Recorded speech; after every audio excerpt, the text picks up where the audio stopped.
So, this is it. Pumunta tayo sa highest point. Ganda na naman ang lakas ang ulan. Kitid ng daan. Katulad dito, oh. Daming landslide. Daming mga bato-bato.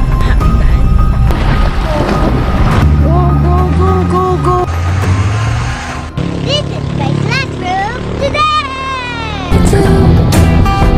Ang Kayangan Tinopuyas Road, tinuring man siyang dangerous road pag tagulan lang dahil sa mga landslides, pero isa ito sa may pinakamagandang tanawin sa Cordillera. Ito din ang recommended na daan namin pag gusto nyong puntahan ang Cayas Highway. Hindi lang to naging classroom ni Kali about trees, about Abraham and Lot story. Ito ay isang matagal na suntok sa buwan na pangarap na natupad. Truly, the best view comes after the hardest climb. Inulan, daming landslide, daming nanhulog na bato, kaliwat ka ng baha, na stranded na balahaw, but God sent His angels